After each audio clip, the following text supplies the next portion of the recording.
Welcome to the Eye of Power podcast.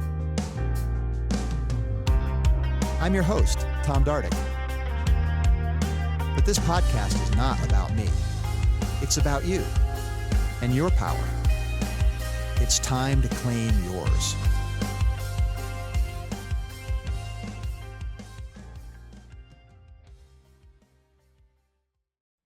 Imagine walking into work tomorrow. You look around and you notice most of your colleagues aren't happy. They're not energized. They move slow. They're easily distracted.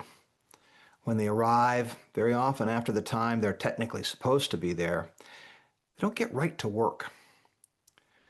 They're there, and they do just enough to avoid reprimand.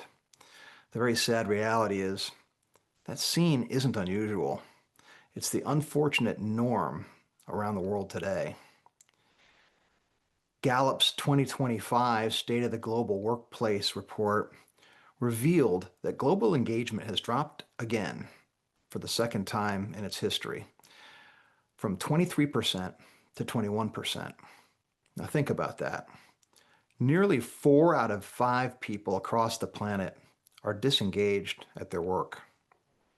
In North America, it's a little better, but not much.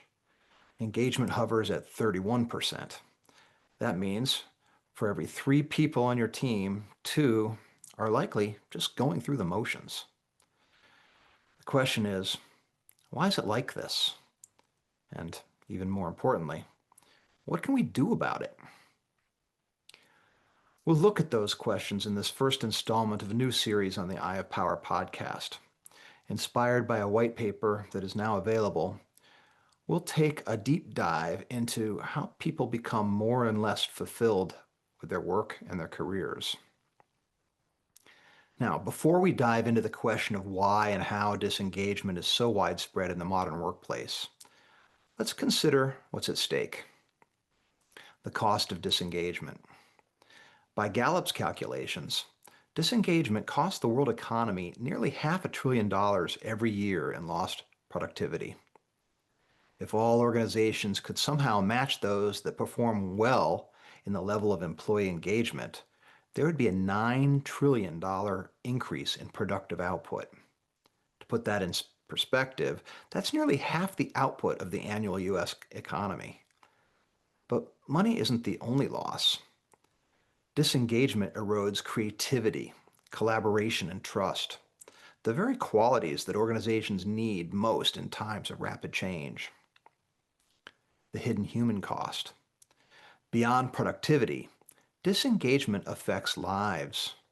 People who dislike their work carry stress and frustration home, impacting families, communities, and even health outcomes.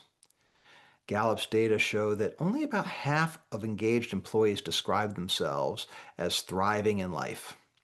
For the disengaged, that number drops to about a third. How much is it worth to feel like your life is on track? While engagement alone isn't enough, it's not like leaders don't appreciate the importance of engagement among their teams. For years, organizations have chased engagement with surveys, perks, and recognition programs. While helpful, these often don't reach the root cause. Engagement is important, but it's fragile. What sustains it is something deeper: fulfillment. Now let's turn to the factors behind the engagement decline in 2024. The data tells us that it isn't just a broad, generalized drop in enthusiasm. The steepest engagement declines are among managers, and that changes the whole story. Managers are the linchpins of organizational culture. They're the ones who translate strategy into daily reality. They set expectations, coach employees, recognize contributions, and resolve conflicts. When managers are thriving, their teams are far more likely to be engaged. But when managers struggle, that struggle ripples through every layer of the organization. And today, managers are struggling like never before. My white paper calls this the predicament of managers, and it comes down to several reinforcing pressures. Number 1, responsibility without resources.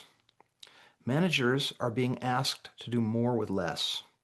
Their spans of control have grown, meaning they're responsible for more direct reports, more reporting requirements, and more complex coordination. But the resources to support them, whether training budgets, time, or technology, haven't kept pace. Number two, ambiguity and conflicting priorities. Many managers report that they don't know what's most important. Senior leadership may push for growth while also demanding cost cutting or encouraging innovation while penalizing mistakes. This creates confusion and stress, and it erodes confidence in leadership. Number three, lack of development and support. Here's the irony.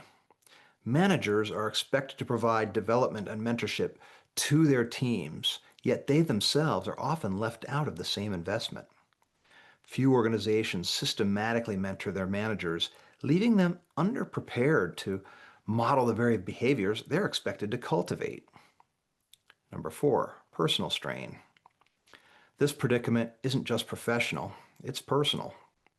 Young managers, who may be newer to leadership, report feeling overwhelmed by the responsibility. Female managers often carry dual burdens, professional expectations at work and caregiving responsibilities at home. These strains make burnout far more likely. Gallup's data reflects this reality. In 2024, engagement among managers, especially young and female managers, dropped steeply. And here's why that matters. When a manager disengages, their team feels it immediately. They become less accessible, less communicative, and less encouraging. Employees sense that their leader isn't invested, and their own engagement falls in turn. This is what I call a ripple effect of disengagement. A single disengaged manager can influence a dozen, sometimes dozens of employees. Multiply that across an organization, and suddenly, what looks like a small dip in manager engagement shows up as a large systemic decline across the whole company. Accordingly, when we ask why global engagement fell in 2024, our answer is clear. Our managers are in trouble. They're overextended, undersupported, and underdeveloped. And unless organizations start addressing the predicament of managers directly, disengagement and the incalculable associated costs will continue to spread. Think about the managers you know. Maybe it's you. Maybe it's someone on your team. Are they energized and supported, or are they stretched thin, carrying expectations without resources? And if they're struggling, how might that be affecting the people they lead? This is where I introduce a term to you that you'll hear often in this series, alveia. Alveia is the condition of fulfillment that comes when we use our strengths, master skills that matter, and contribute in ways that are seen and appreciated, all in the service of a shared mission. It's not just about feeling good at work.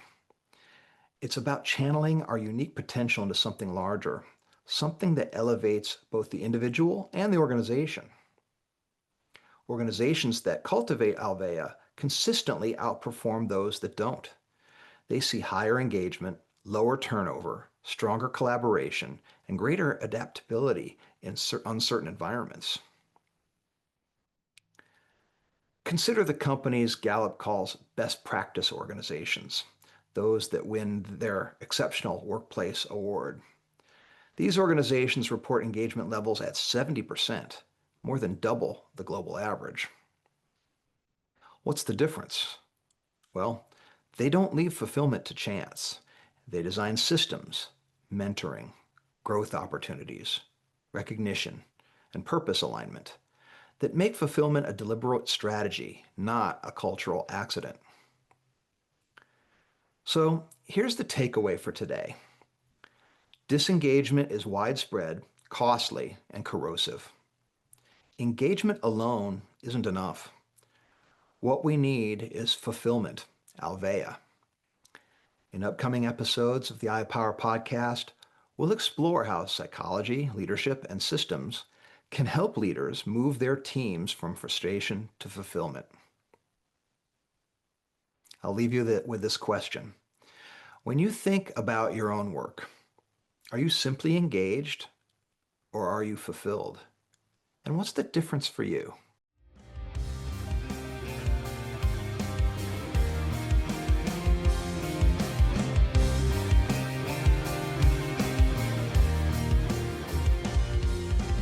This has been the Eye of Power podcast with Tom Dardick. I'd like to thank you for listening. I'd also like to thank my brother, Scott Dardick, for the music and his music production. If you'd like to reach me, simply email Tom at dardickcommunications.com.